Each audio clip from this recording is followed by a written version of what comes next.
Орчин цагийн боловсролын байгууллага үүсэж хөгжсөний 100 жилийн ой зориулан боловсрол телевиз, боловсрол шинжлэх ухааны яам хамтран үзүүлж байна.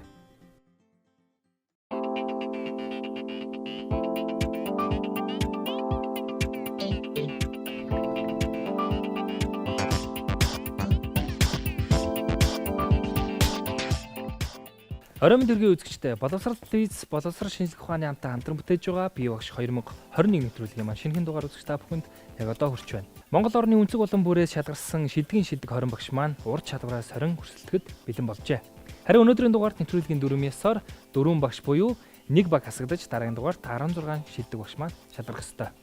Харин багш нар маань ямар баг туваагдаж хинтээ баг болсныг иргэнэг санацгаая.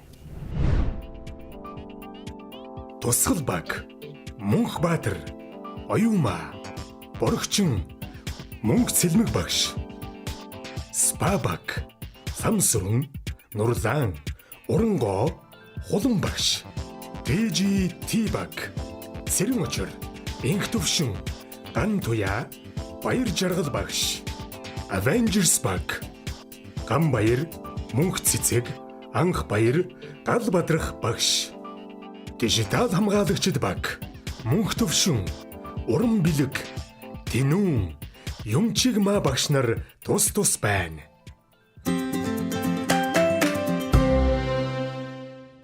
Ингээд бидний урилгыг хүлээн авч нэвтрүүлэгт маань оролцохоор болсон шүүгч нартаа маш их баярлалаа.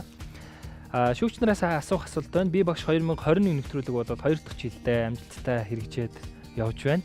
Тэгэхээр ер нь бол энэ бие багш гэдэг шоунаас эцэг эхчүүд болон бусад багш нар нийгэм ямар зөв зүйл одоо үн цэнтэй зүйлийг ойлгож авах хэрэгтэй юм бэ? Тэр зүйл нь яг юу юм бэ? Энэ нэвтрүүлгийн үр дүн бас одоо юу авах болоо гэдэг та бүхний сэтгэл болон санал бодлыг сонсё гэж бодож байна. Багш нарын маань ур чадрыг харуулах энэ нэвтрүүлэг зөвхөн багш нарын хоорондох уралдаан тэмцээн байгаа зогсохгүй. Монгол улсын ирээдүй болсон үр хүүхдүүдэд хөгжүүлэхэд, хүмүүжүүлэхэд, гэртээ өсгөж хөгжүүлэхэд багштай, сургуультай хамтраад яаж ажиллах ёстой вэ гэдгийг манай эцэг эхчүүд олж мэдэх боломжийг бүрдүүлдгээрээ энэ нэвтрүүлгийн үнцийг оршдог гэж би боддог. Тэгэхээр боловсролын салбарт 20-р зуунаас 21-р зуунд юу нь өөрчлөгдөж байгаа вэ? Үүнтэй холбоотой ямар агуулга, ямар ур чадварууд, ямар арга зүй, ямар технологиуд бий болж байгаа вэ гэдгийг энэ нэвтрүүлгээр дамжуулж нийгэмд бас ойлгуулах нь хамгийн чухал зүйл гэж би бодож байгаа. Багш хүн бол ямар ч төсөөлт дасан зохицож сурах хуулийг бол таслалгүйгээр явуулж идэх юм хүн байгаа. За тийм учраас эцэгчүүд эдгээр шилдэг багш нараас илүү шинэлэг санаачлагыг олж аваасаа гэж хүсэж байна. За мөн бусад багш нар ч гэсэн буюу Монголын нийт багш нар ч гэсэн энэхүү шилдэг 20 багшаас илүү ихийг сурж аваасаа гэж хүсэж байна. Санал бодлоо солилцсон шүүгч нартаа маш их баярлалаа. Тэгэхээр бие багш нэвтрүүлгийн 2 дахь дугаар дээр багш нарын маань одоо сурсан хичээл, менторийн зөвлөсөн хичээл бол дижитал эринд багшлах уу хичээлийн хүрээнд сургуулийн орчинд дах эрүүл мэнд гэсэн сэдвээр одоо захим контент бэлтгэх байсан. Ингээд багш нарыгаа хэрхэн даалгавраа биелүүлснийг хамтдаа харцгаая.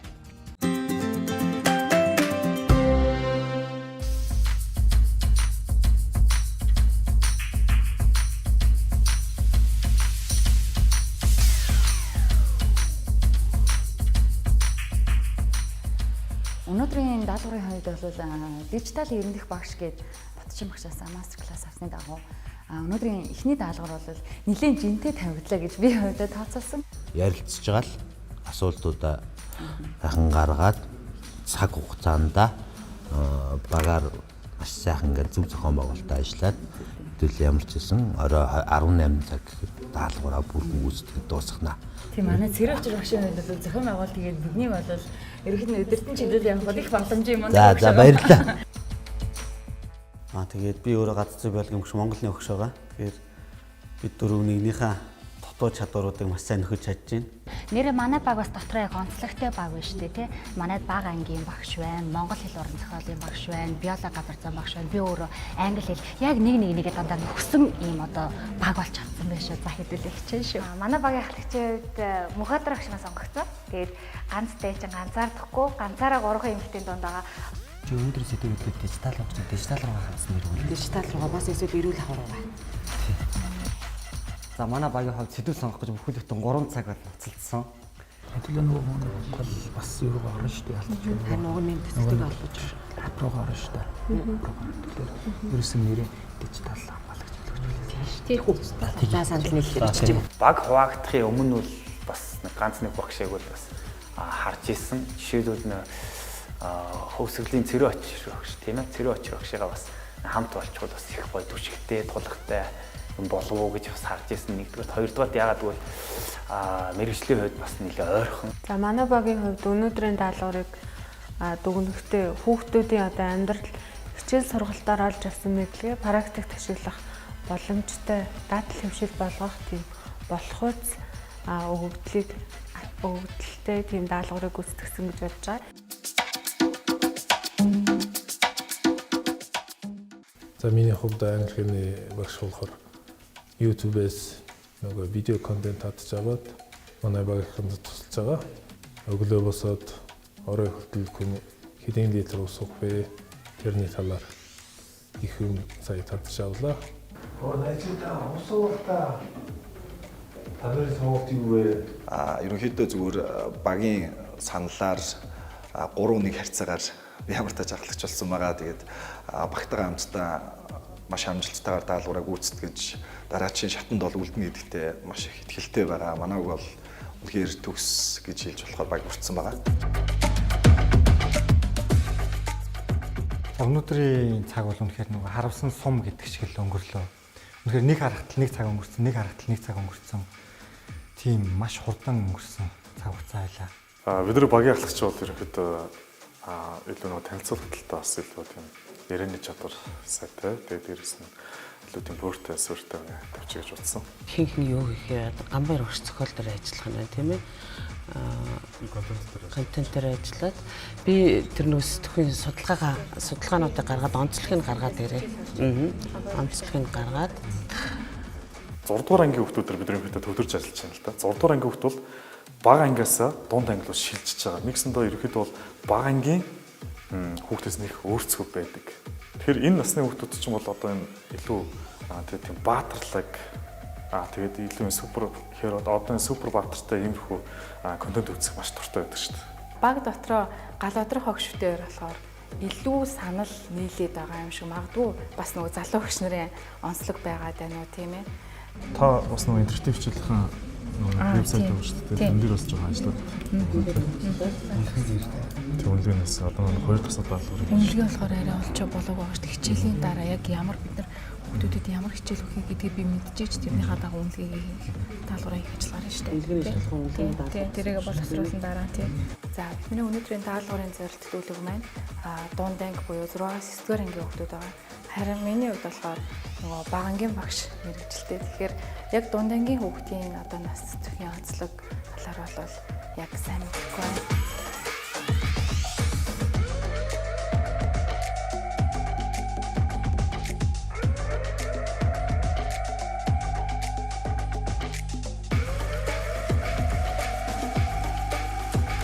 Өнөөдөр ямар ч байсан хамгийн анхныхаа даалгаврыг авлаа. Ингээд 4 гишүүнтэй нэг баг болж хамтарч ажиллаж байсан. Мэдээж хамгийн анхны даалгавар дээрээс шинэ хүмүүстэй ажиллаж үзсэн гэдэг утгаараа маш сонирхолтой байлаа. Дээрээс нь бас багахан хэмжээний хоорондоо үл ойлголцох бас тийм асуудал ч гэсэн байлаа. Та энд ингээд багшилж байгаа ингээд байртай ингэж гисэн энэ хоймч гисэн би энэ ч гэсэн тийм дээр багхгүй. Танаа яах вэ? Одоо бүр яг компьютертэй улаарч байгаа юм шиг.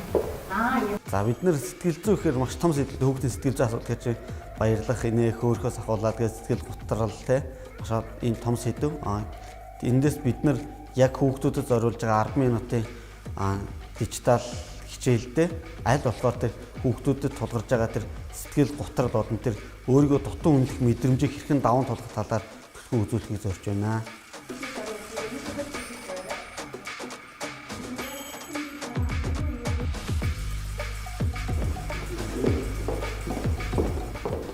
Бидний даалгаврын гүйцэтгэл одоо нэг 80% явж байна. Гэхдээ манай баг хамт олон хичээгээд хугацаанд багтаа даалгавраа гүйцэтгэнэ гэж маш их итгэлтэй байна.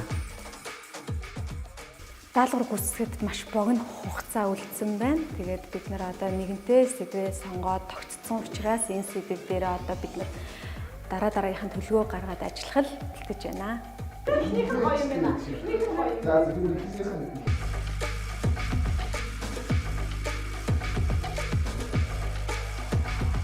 Манай багт болохоор бидрээс хараа зөрүүтэй уран билгэгч маань байгаа. Уран билгэгч маань болохоор бидэрт ерөөхдөө зөвлөгч, чиглүүлэгч үүрэг гүйцэтгэж байгаа учраас бидний энэ санаанд дэмжихэд зүгээр юм байна.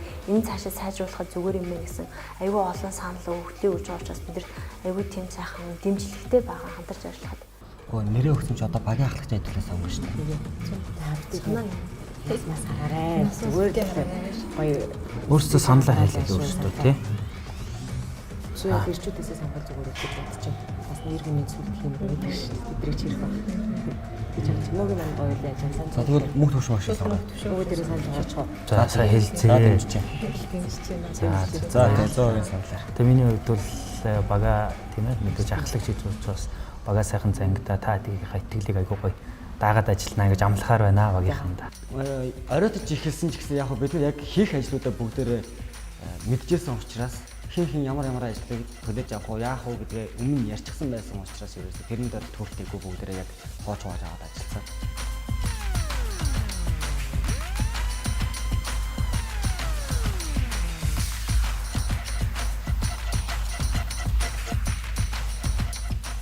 За no touch гэдгийг бид хүн сая бас тодорхой хэмжээс зөвлөгөө авч үзлээ л дээ. Тэгэнгүүт 6-аас 9-р ангийн хүүхдүүдийн хувьд ялангуяа нийт хүүхдүүдийн хувьд бол хамгийн их өвчлөлийг эзэлж байгаа энэ эрүүл ахуй талаас нь ерөөсөө нэгдүгээрт вирусын гаралтай өвчин байт юм байна. Хоёрдугаарт нянгийн гаралтай өвчин байт юм байна. Ийм учраас яг энэ нөхцөл байдал ч болоод цаашдаа тийм ээ энэ өвчлөлийг анхаарах үүднээс бид хүн ерөөсөө no touch хүрэлцэхгүй байя гэсэн энэхүү санааг бас их гаргаж ирсэн. Одоо бол даалгавраа гүйцэтгэж дуусах хугацаа тунд өгч юм. Ерөөсөө цаг нартай уралдана гэж энийг л хэлэх байх. Тэгэхээр манай багийн одоо ерөнхий ажиллагаа бол бас 70-80% тийм нэлээд баг дуусах хэвийчлээ. Тэгээ миний бодлоор бол манай багийн одоо гүйцэтгэсэн ажил бол дажгүй сайн байх болов уу гэсэн төсөөлөл бас дүгнэлт байна. За хамгийн анхны даалгавраа манай багийн хувьд амжилттай хийж гүйцэтгсэндээ маш их баярлалаа. За шүүлтийн тайзан дээр гарахд бол асуудал байхгүй байх гэж миний хувьд л харж байгаа юм. Анхны даалгавар өгөхд бол аюу гой сэтгэл төрүүллээ. Мөн цаашлаад яаж ажиллаж болох вэ гэдгийг бас харж авлаа.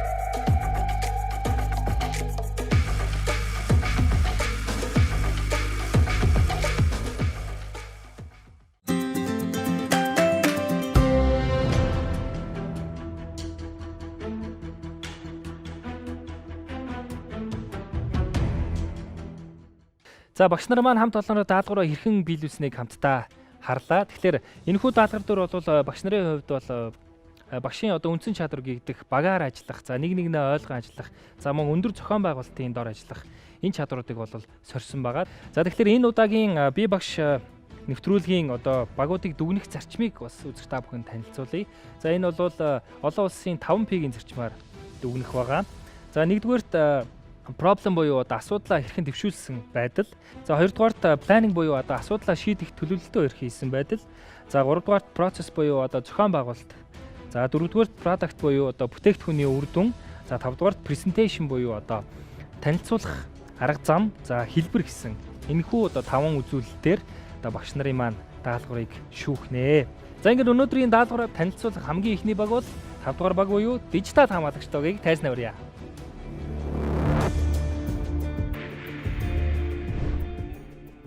Сайн байцгаана уу. 5 дугаар баг юу? Дижитал хамгаалагчид баг төсөлт хичээлээ танилцуулахад бэлэн боллоо. Бид энэхүү төсөлт хичээлээ ерөнхий олон сургуулийн дунд сургуулийн 6-аас 9-р ангийн сурагчдын нас сэтгхүүн онцлогт тохируулан боловсруулсан. Сайн байцгаана уу. Don't touch төсөлт хичээлийн хүрээнд сургуулийн орчин дахь биеийн болон сэтгцийн эрүүл мэндийн асуудлуудыг танилцуулж байна.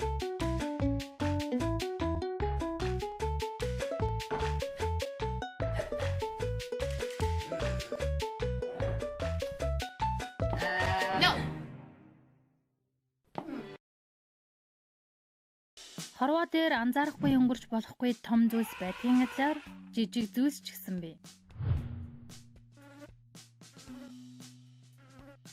Тэгэхээр бидний энгийнүүдээр олж харж чадхааргүй зөвхөн томруулагч жилийн тусламжтайгаар олж харах зүйлийг бичил биетэн гэж нэрлэдэг ба тэдгээрийн ихэнх нь өвчин үүсгэдэг.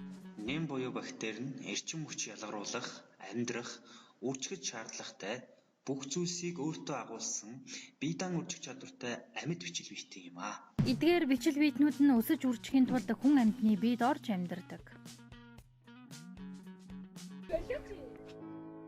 Монгол Улсын хүүхэд хамгааллын тухай хуулийн 6 дугаар зүйл. Боловсролын салбар дахь хүүхэд хамгаалал 6-гийн 3. Сургалтын байгууллагын суралцж байгаа хүүхэд бүрийг тухайн орчинд бие махбодын шийтгэл, сэтгэл зүйн болон үе тэнгийнхний дарамт, үл хайхрах байдал, гэмт хэрэг зөрчил, хор зуршилд өртөхгүй байх нөхцөлийг бүрдүүлэх, арга хэмжээ авч ажиллах үүрэгтэй. За бид энэ нөлөөллийн тойргийнхаа үйл ажиллагааг ямар үе шатаар яаж хүргэх гээд байгаа юм бэ хүмүүст гэх юм бол энэ 4 үе шатыг гаргаж ирсэн. Ойлгуулах, нэвтрүүлэх, хэрэглүүлэх, хэвшүүлэх гэсэн энэ 4 үе шат байгаа. Хэрэглүүлэх гэдэг энэ үе шат дээр болгоод бид 2 талаар үзсэн. Нэгдүгээрт нь захим орчин хангалттай дижитал хэлбэрээр байх юм бол бид аппликейшн бий болгох. Бид үүгээрээ дижитал хамгаалтыг дэлхийд гаргахын төлөө ингээд хамтдаа ажиллах байхаа гэж найдаж байна. Баярлалаа. Тэр нь аппликейшн хийх зардал одоо үйл ажиллагаа энэтэй холбоотой ер нь ямар одоо хүндрэл үүсэх бол зорилго нь бол сайн байна л. Одоо яг хэрэгжихэд яах вэ? Аппликейшн бүтээх гэдэг дээр зардал мөнгөний хувьд бол нэг асуудал байгаа.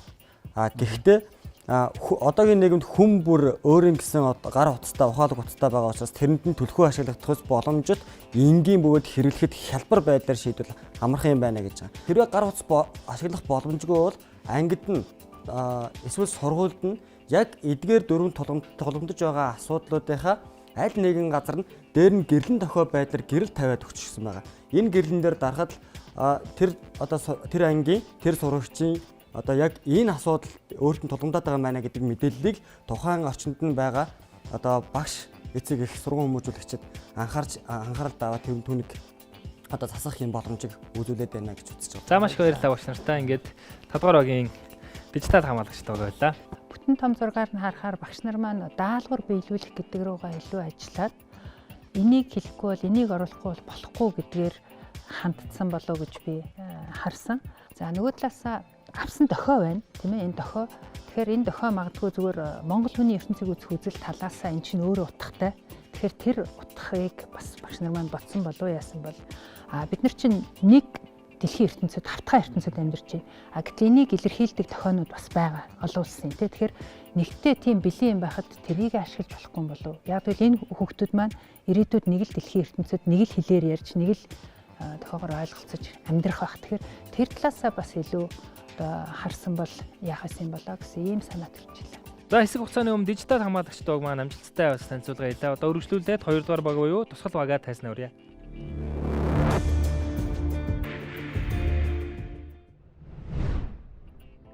Манай баг бол 8 дугаар ангийн хүүхдүүдэд зориулсан интерактив ажлын утастай дижитал хичээлийг бэлдсэн байгаа. Багаараа ярилцаад бид нар чи бүгд анги даасан багш нар учраас ер нь хүүхдүүдэд ялангуяа өсвөр насны хүүхдүүдэд ямар асуудал тулгардаг вэ гэдэг дээр фокуслж ингээд өөр тохиолдсон ингээд кейсүүдийг ярилцсан байгаа. Тэгэхээр тэр кейсүүд ингээд ярилцаад үзсэн чинь хамгийн тэр чухал асуудал нөгөө нэг өсвөр насны хүүхдэд тохиолдог сэтгэл зүйн асуудлууд тэрүүнийг даван туулахад нь хүүхдэд хэрхэн туслах вэ гэдэг тал дээр маш их анхаарал төвлөрж исэн. Ингээд санал нэгтэй байсан. Мөн UNICEF-ээс авсан одоо сүүлийн судалгаагаар харах юм бол Монголын нийгэмд хүүхдүүдэд тулгарч байгаа үндсэн 5 асуудлыг одоо дэвшүүлэхэд нэг дэх асуудал нь хүүхдүүдийн одоо энэ цахим сүлжээнд их ойлголт, 2 дугаар тэр хүүхдэд тулгарч байгаа тэр сэтгэл зүйн асуудал байсан. Тэгэхээр энэ болохоор зайлшгүй сонгох ёстой сэдв юм байна гэж бодсон. Тэгэхээр сэтгэл зүйн эрүүл мэнд алдагдсан тохиолдолд юу болоод идэг юм бэ? Сэтгэл хөдлөлийн маш олон нийлэмжүүд чамд давхцаж эхлэх нь байна. За тэгээд сэтгэл зүйн эрүүл мэнд алдагдж гэдэг маань зүгээр нэг гониглох, стресс гэсэн ойлголт бол биш байх нь байна. Сурах, ажиллах, амьдрах гэдэг энэ том чухал үйл явдлууд яах нь маш чухал нөлөөг бий болгодог юм байна. Хичээлийн эхэнд та нарт маань харуулсан бичлэг дээр Б гэдэг найз чинь багш нь ч тоохгүй хичээлдээ анхаар гэж хэлээд байсан. Найзууд нь ч тоохгүй. Утас Facebook эргүүлээд байсан. Аав нь ч тоохгүйгээр найзандаа орхиод байсан тийм үү? Тэгвэл тэр охины аав нь, ээж нь, найз нь, за мөн багш нь гэх мэтчлэнгээр бүгдээрээ бие биендээ эерэг тусгалыг бий болгож чаджээ. Тэгэхээр миний хүүхдүүд эерэг тусгалыг яаж бий болгох вэ гэдгийг өөрсдөө бие даан суралцсан хөгжүүлээрээ бусдад хуваалцаарай. Та нарын бүхий л одоо сонирхолтой ашигладаг хэрэглэлүүдээр яаж бусдад эерэг тусгалыг бий болгох вэ гэдэг талаар мөн бусдынхаа сэтгцийн эрүүл мэндийг хэрхэн дэмжиж сайхан нөлөөлөл бүхий тусгалыг бий болгох вэ гэдэг талаар бүтээлч бие даасан хөгжих цагаа өнгөрүүлээрэй. Хамгийн их нөгөө 10 минутаа пул ашигласан танах байхгүй. Тэр чигээр ингээд дан ингээд юу болгоод нэлээд жоохон хатууган хэлэх юм бол нуршаа хийцэн ингээд уншсаар байгаад тэгэхээр захим хэлбэрээ гэж байгаа чинь хүргэж байгаа арга нь захим боловч явуулж байгаа арга чинь танхимын шиг лексэлсэн юм шиг яриад байхаар юу байгаа учраас энийг цаашдаа анхаарч байгаа. Баярлалаа. За ингээд маш их баярлалаа. Тусгал багийнхан байлаа.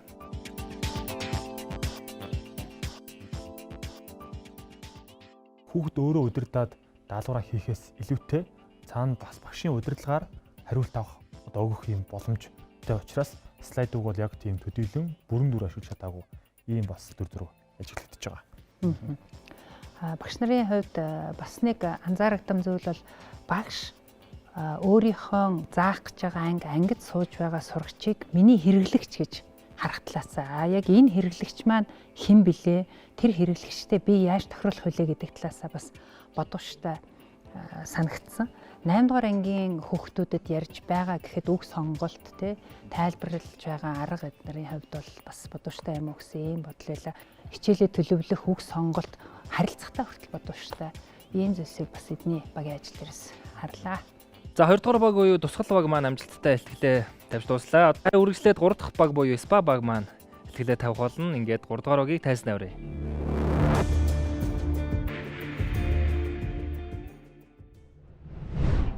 За манай уг эхний яг даалгавраа гүйцэтгэж эхлэх 1 цагийн хугацаанд бол сэдв сонголтын дээр нэлээд ажилласан. Хөгжлийн онцлогтой хүүхдүүдтэй ажилладаг манай Урангоо гэдэг багийн багш байгаа. Тэндээ бас яг хүүхдүүд дундаа нөгөө хийсэн судалгаагаар хоол боловсруулах эрхтний нэлээд тийм эмгэгүүд байгаад байдаг. Тэрний гол шалтгаан нь яг усны хэрэглээ бас болж таарсан. Oh no, найзуудаа усаа уулдаа. Хүүхдүүдээ таны сонголт юу вэ? Яаж баян болох вэ гэсэн асуултад нэгэн ухаалаг хүн ингэж хариулсан юм гэдэг. Орлогоороо биш хэмснээрээ баян болдог гэдгийг өдөр бүр санаж амьдарвал баян болж чадандаа хэмээн хариулжээ.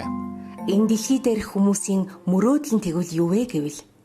Эрүүл мэнд, баян чинээлэг, сэтгэл тайван амьдрал гэдэгтээ маргах хүн үгүй бизээ. Эхний асуулт. Монголчууд бид өнөөдөр яагаад дийлэнх нь эрүүл мэндийн асуудалтай байгаа вэ? Яагаад гэвэл ус бага удаг. Энэ тухай ойлголт багтай байгаагаас. Өнөөдөр усыг хүний амнаас эрүүл мэндтэй нэг төвшөнд авч үзэж байна. Эрүүл мэнд ус хоёр яагаад холбоотой гэж? Яагаад гэвэл хүний тархины 90% нь ус, цусны 83% нь ус, хүний ясны 22% нь ус, булчингийн бас 75% нь уснаас бүрддэг. Хүн өдөр бүр 1.7 литр усыг амьсгал, хөлс, шээсээрээ алддаг. Эрүүл хүн өдөрт биеийн жингийнхээ килограмм тутамд багаар бодоход 40 мг усыг уух шаардлагатайг Дэлхийн эрүүл мэндийн байгууллагууд зөвлөдөг. Хэрэв хүний биед 20% ус дутагдахад үхэх эрсдэлд ордог. Тиймээс хүн төрлөختөн бидний хувь тавилан бол ус ууж амьдрах. Хүүхдээ үнэлэхдээ үнэлгээн дээр бас нэг тодорхой мэдээллүүд оруулж өгöd.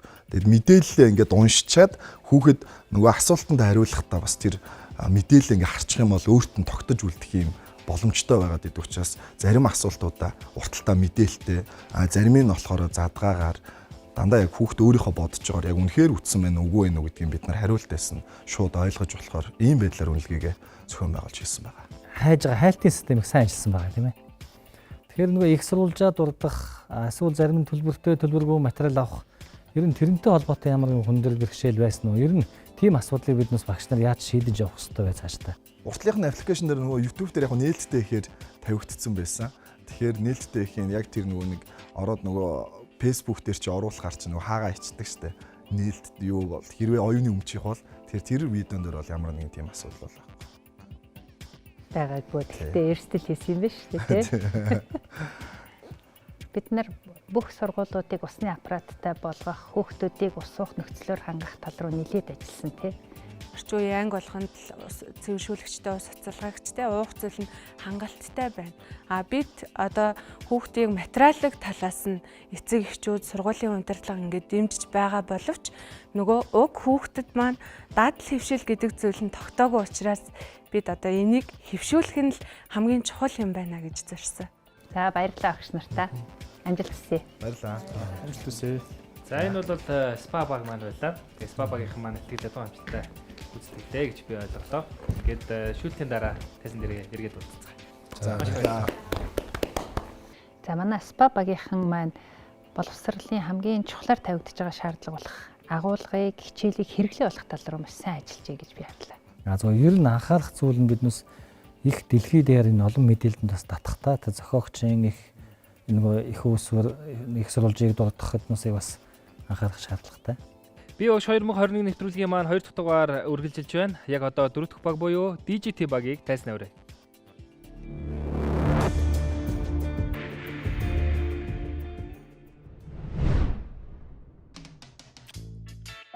Хүүхдүүдээ бүгдээрээ өнөөдөр Батайгийн нэг өдөртөө танилццгаая. Түүний хөрөгчөнд юу байгааг хамт харцгаая. Уургаар баялаг, өндөгсүү, нүүр цусаар баялаг бүтээгдэхүүнүүд, эрдэс бодис, амин димээр баялаг бүтээгдэхүүн өөх тос ус байна. Эдгээрээс тэр талах бяцлаг сонгожээ.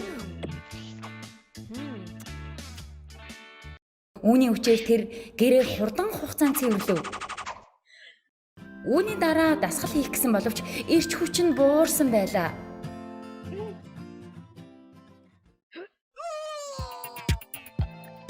За бидний бид бүхний одоо бүтээсэн төсөл бол хүүхэд өөрөө асуудлаа өөрөө бас энгийн хэмжээнд шийдэд цаашид өөрийгөө эрүүл мэндэд анхаарад бусаддаа нөлөөлөд авч явах юм боломжийн бас төсөл болсон гэж бид хэдэг юм чаа. За баярлалаа багш нартаа. Та бүхэн маш богино хугацаанд өргөн хүрээний судалгаа хийж судалгаан дээрээ суурилсан агуулгатай багтаах мөн хэрэглээ рүү яаж болох вэ гэдэг рүү их далаацтай ажиллажээ гэж ингэж харлаа. За багш нарын хувьд багшийн мэрэгжлийн хувьд хамгийн чухал зүйл бол өмнө хийсэн ажлынхаа дата, өмнө хийсэн ажлынхаа үр дүн дээр суурилж дараа нь юу хийх вэ гэдэг энэ бол бидний ажлын хамгийн чухал зүйл байдаг. Би та нарын яг саяны ашигласан аппликейшн болоод эргээд үр дүнгээ нийлүүлж дата нь та нар дээр цуглахгүй байгаа тэр тал дээр бол их харамсаж харж байлаа. Энэ дээр ямар тайлбар хэлэх вэ? Тийм, Genially өөрөө бол онлайн орчинд одоо сонирхолтой байдлаар ажиллах тийм одоо аппликейшн. Тэгэхээр энэ аппликейшнийг хараад хаад бол мэдээж хэрэг одоо Google Drive шиг эргээд нөгөө дата нь бол цуглахгүй. Тэрнийг нь одоо хараад бид нар Classroom дээр болохоор хоёр одоо файл одоо байршуулсан. Нэгдүгээрх нь болохоор одоо Genially-гээ холбож өгсөн линкээ байршуулад, хоёр дахь нь болохоор Classroom дээр даалгавраа байршуулах файл одоо оруулж өгөх 1 гигабайт хүртэлх дата оруулж өгөх тийм хэсгийг байршуулсан. За баярлалаа багш нартаа. Амжилтлаа. Монгол хүүхдүүдийн хоолойтой холбоотой асуудал бол нэлээд асуудал дагуулад байгаа тийм гол чухал сэдвийг сонгож авчээ гэж харлаа. Тэгээд эднийх бол нэгдүгээр дагуулгын чухал, хоёрдугаар тэрний захим систем дээр байршуулсан тэр зохион байгуулалтын захимын шаардлагыг хангуулж аль алийн нэг тийм тэнцвүүд аваа хийсэн байна. Багийнх нь бүтэц онцлог чадвархан бас нөлөөлсөн байна уу? Тийм, мэрэгжил бас их хамаарч байна тийм даваа тал. Зөвхөн бичлэгээр биш, бас юм текст мэдээлэлээр тухайн аппликейшнийг ашиглаад өгж байгаа бас онцлогтой байна. Тийм ээ. Эндээс нэг анхаарах зүйл нь бид захим сургалт гэдэг нь контент хийгээд тавьчлаа. Хүүхдүүд тэрийг үзлээ, өөрийнхөө боловсруулад буцаагаад багш тэр хэр ойлгож мэдж авсан гэдгийг тэр өөрийн тавьсан захим системээр үнэлгээгээр буцаагаад авлаа. Тэгээд тэн дээр багш ажиллах хэрэгтэй байхгүй энэ хүүхд ойлгох ойлгоогүй. Бас чухал. Тийм, бас чухал зүйл тийм. Би багш 2021 нэвтрүүлгийн маань 2 дахь дугаараа үргэлжилж байна. За өнөөдрийн даалгавраа танилцуулах хамгийн сүүлийн баг буюу 5 дугаар баг Avengers баг бэлэн болсон байна. Тайзнаа өрөө.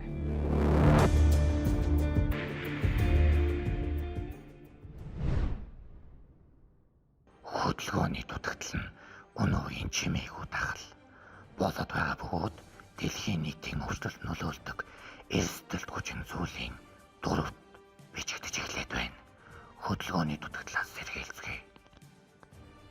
Дасгал хөдөлгөөн нь маш олон талын ач холбогдолтой. Эрүүл хүчтэй байвал сурахад хялбар байна.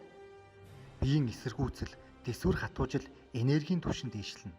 Уян хатан чанарыг ч нэмэгдүүлнэ. амьдралын чанарыг дэвшлүүлнэ. Хэвийн жингэн барихад мөн туслана. Таны сэтгэл санааг өргөж, өөдрөг болгож, өөртөө ихтэй байдлыг нэмэгдүүлдэг. Тиймээс хүүхдүүд та бүхэн тогтмол идэвхтэй дасгал хөдөлгөөн хийгээрэй. За бид Avengers гэдэг яг энэ нэрийг яагаад өгсөн бэ гэхэлэр яг шинэ нэрний багш бол яг тэр хүүхдийнхээ одоо тухайн цаг үедээ байгаа хүүхдийнхээ хамгийн их хүсэж байгаа, хамгийн их сонирхож байгаа зүйлийг өөрийнхөө хичээлдээ цаг ямагт тусгах хэрэгтэй гэдэг. 6 дугаар ангид бид нар сонгодог хамгийн гол шалтгаан нь юу гэхээр бага ангиас дөнгөж дунд анги руу шилждэг. Тэгээ нөгөө нэг дандаа хин нэгний ингэж нөгөө халамжинд байд ингээ бүх юм заалгадаг хүүхдүүд дунд анги руугаа орж ирээд бүгдийг ингэж өөрөө хийх аягүй хүсдэг юм байна л да. Дандаа бие дааж ингэж юм хийх хүсдэг учраас бид нар контентоо яг хүүхд өөрөө бие даагаад ингэж ажиллах боломжтойгоор хийх зорьсон байгаа. За ингээд та бүхэндээ баярлалаа. Анхаарал хандуулсан маш их баярлалаа. Манай Avengers баг байлаа тий. Баярлалаа. За баярлалаа. За надад нэг сониучрсан юм уу хоёр асуулт байна. Нэгдүгээрт өнөөдөр бидний хувьд тэгш хамруулах талаас зөвхөн бид төдийгүй дэлхийн нийтээр ярьж байна тийм ээ. Яг өнөөдөр бид нэр хүүхдүүдийг тэгш хамруулах талаас өнгөний чинь сонголт ямар байсан бэ? Нэвтрүүлгийг үзэж байгаа багш нар та нар тэр талаас зөвлөх юм юу байсан бэ? Яг гэвэл ийм зарим завсрын өнгийг жишээ нь дальтоник ч юм уу хүүхдүүд бол хардаггүй. Тэгэхээр багш яг энэ ашиглахдаа ямар өнгийг төлхөө ашиглах эсвэл одоо онцлогтой хүүхдүүдэд ямар өнгийг одоо илүү сонгох ёстой вэ гэдэг дээр багш нарт юу зөвлөх вэ гэсэн нэг асуулт байна. За өнгөний хувьд гэх юм бол бид нар болохоор ерөөсөө баримтлсан зарчим нь юу вэ гэхээр нэгдүгürt яг тэр кинондоо байгаа юм шиг л тэр яг киноныхаа одоо яг тэр тухайн өнгө цаатлын одоо өнгийг л голлож энэ тоглоомд оруулъя. Тэгэд яг тэр хүүхд тэр кинондоо байгаа юм шиг ингэж төсөөлж хийгээсэ тийм бас зарчмыг баримтлж ажилласан байна. Avengers багийнхта баяр хүргэе. Ингээд тутахгүй шүүлтийн дараа эргэ болцсон.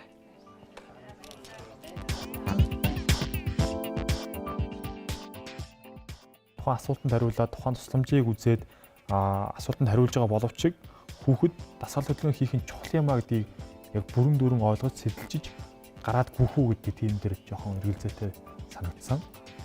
Дээр нь юу гэхээр интерактив байдлаар зохион байгуулалтыг бас сургалтын яг стандартын дагуу хийсэн байна. Энэ бол бас одоо сайн дэвшилт талууд байна. Ер нь зөвхөн анхаармаар зүйлүүд нь биднээс хичээл болгоны цаана орчин үеийн хичээл бол тодорхой хүнд нэг тийм ойлгуулснаас гадна бүтээлчээр ашиглаж чадах тийм чадамж болж үлдчих хэвээр. Ингээ ийм байд ингээ ойлгуулах гэж бас арай уламжлалт талтай байна. Тэрийг нөхшөө сайжруулахад нь би бол хэлнээс нь хичээсэн. За ингээд багш нар маань даалгавраа танилцуулж дууслаа. Тоодохгүй шүүлт эхлэх гэж байна. Тэгэхээр өнөөдрийн шүүлтээр бол та бүхэн мэдж байгаачлаа 5P-ийн зарчмаар явагдах болно. За мөн итгэх чадвар, за асуултанд хариулсан байдал, за мөн багаар ажиллах чадварыг бас харгалзан үнэлгээнд оруулах болно. Ингээд хэсэг хугацааны дараа хамтдаа шүүлтээрээ эргэ уулзцгаая. Би багш 2021 нэвтрүүлэг маань үргэлжилж байна үзэгчтэй. Яг одоо шүүлтийн торгон мөч ирээд байна. Тэгэхээр шүүгчд маань бол дүн нэгтгэгдээд за нийт шилдэг 20 багш маань яг тайснаа орж ирсэн байна. Ингээ яг одоо үнэлгээг танилцуулъя. За 3 шүүгчийн нийлбэр дүнгээр өнөөдрийн хасагдах аюулаас аврагдах эхний баг буюу хамгийн өндөр оноо авсан баг бол 4-р баг буюу DGT баг байна. Баяр хүргэе. За ингээд би багш 2021 нэвтрүүлгийн 2 дахь дугаарын шилдэг багаар шалгарлаа. Ингээд та бүхэн баяр хүргэе. Дараагийн даалгавруудад амжилт хүсье. Ингээд өнөөдөр хараад амарч чаднаа. За ингээд эхний багийг танилцуулсан одоо оноогоор 2 дугаар байранд орсон буюу дараагийн хасагдах аюулаас аврагдах багийг танилцуулъя. Энэ бол 1-р баг буюу SPA байна. За SPA-г баяр хүргэе. Нийлбэр дүнгээр 2 дугаар байранд орж дараагийн шатнд шалгах боллоо та бүхэн баяр хүргэе. Би багш 2021 нэвтрүүлгийн маань 2 дахь дугаарын шүүлт хийсэг амжилттай явагдаж байна. За бид оноогоор тэргүүлсэн эхний 2 багийг танилцуулсан. Одоо үргэлжлүүлээд 3 дахь багийг дуудах болно. Энэ бол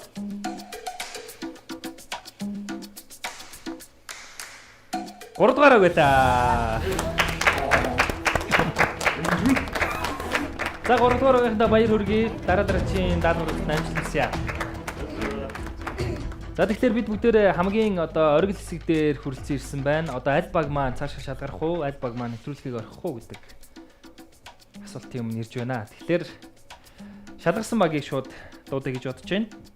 За миний өмнө яг одоо 2 дугаар болон 5 дугаар баг зогсож байна. Ингээд би багш 2021 нэвтрүүлгийг үргэлжлүүлэх дараагийн баг бол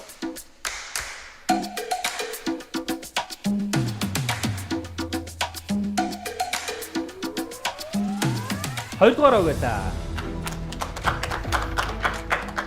За 2 дугаар багийнханда баяр хүргэе. Дараагийн даалгаварт нь амжилт хүсье. За ингээд харамсалтайгаар 5 дугаар баг маань нэвтрүүлгийг орхиж байна. Сүүгчд маань бас 5 дугаар багийн хандаж хэлэх үг байгаа бол хэлж болно. За ингээд уралдаан учраас бид нар аль нэг баг маань хасагдах нь бол өнөөдрийн зарчим байлаа. Бид нар шинэ зууны иргэдийг сургаж байна. Бид нар дижитал эрхний хүүхдүүдийг сургаж байна. Энэ хичээлийн жилээс 1-р ангид орж ирж байгаа 75,000 илүү сурагчид маань бүр альфа дижитал эрхнийхэн байна. Тэгэхээр дижитал эрхний хүүхдүүдийг, дижитал эрхний ирээдүйн эзэдийг бэлтгэхийн тулд бид нар энэ цаг үед багш гэдэг хүн хэн байх вэ гэдгийг харуулах, мэдрүүлэх ийм ажлыг хамтдаа хийлээ. Бид нар ойлгуулах, хэрэглүүлэх, магадгүй хэрэглэснээр нь дадал болгох, дадал болгосноор нь хандлагыг нь өөр болгох, түүнийхээ эцэст бид нар хамтрах ёстойг ухааруулах ийм л үүрэг хүлээсэн багш нар байгаа. Магадгүй одоо миний багш болж исэн үеэс өнөөдөр та бүхний багшилж байгаа цаг үеийн онцлог маань ийм. Та бүхний энэ онцлогийг боддоор хэрэгжүүлэхэд өөрсдийнхөө багийнхаа хүчийг зориулж, цагаа зарж маш идэвхтэй ажилласанд талархал илэрхийлье. За багийн журам учраас зайлшгүй одоо нэг баг маань ингээ хасагдаж явах байсан учраас одоо ийм оноо гарлаа. Гэхдээ та бүхэн энд сурсан зүйлийг, энд ойлгож авсан зүйлийг бас цаашдаа ажлын талбарт илүү ойлгож одоо хэрэгжүүлж явна гэдэгт итгэлтэй байна. За анхаармаар бол хэд хэдэн зүйл байлаа. За нэгдүгээрт нь бид энэ сэдв маань өөрөө захим эрхний гэдэг захим сургалтын одоо тэр технологи ур чадварыг харуулахад чиглэж байгаа. Тэгэхээр та бүгдийн одоо сайн хийсэн зүйлүүдээс гадна анхаармаар байсан зүйлүүд нь тэр биеийн эрүүл мэнд, сэтгэлийн эрүүл мэнд гэдэг асуудлыг зэрэг оруулахдаа уг санаа нь бол сэтгцэн эрүүл мэндийг бол илүү тоолгож биеийн эрүүл мэндээс илүү шүү гэж одоо харуулах одоо зорилготой байсан гэж ойлгож байгаа. Гэхдээ агуулга маань холилдсон учраас яг нөгөө сэтгцэн эрүүл мэнд гэдгийг ялгаж сайн тодорч гарч өгөх байдлыг багасгачихсан. Нөгөө бол яг нэг асуудлаа дагнаал тэрнийга маш хүчтэй агуулгаар илэрхийлэхийг зорьсон. За энэ дээр бас бяцхан алдаа гарсан болов гэж үзэж байгаа. Болт нь контент дундуур нь даалгавар явж байгаа. За энэ бол уг нь байж болдог санаа. Гэхдээ энийг хийж байгаа техникийн шийдэл дээр бас агуулга явж байгаа шууд үнэлгээ агуулга гэдэг ирэхээр бас нэг нөгөө техникийн талын шаардлагууд нь сайн бас хангаж хийж чадаагүй учраас бас жоохон оноонд бас нөлөөсөн байж магадгүй гэж бодож байна. За 5 дугаарыг дижитал хамгаалагчд баг маань ямар ч гэсэн дижитал контент, захим контентийнхоо даалгавар дээр маш сайн ажилласан. За гэхдээ багш нарын хэлж байгаагаар дутагдaltaй болоод давуу талууд бол байлаа. За энэ дээр гол зорилго маань бол захим контентийг илүү сонирхолтой байдлаар оруулах. За тэгээд түүний тодорхой хэмжээний шаардлага үзүүлэлтүүд бас байх хэрэгтэй. За жишээлбэл та бүхний ашиглаж байгаа бичлэг, зураг, чанарын шаардлага хангах үйц. За тэгээд нөгөө зохиогчийн эрхийг зөрчихгүй байх гэх мэтлэнгээр ийм тодорхой шалгуурууд бас байх хэрэгтэй. Энийг бас багуудад нийтлэхээр нь бол анхаарсан боловч зарим зүйлүүд дээр алдсан, тамгатай зураг ашигласан иймэрхүү тохиолдлууд бас байлаа.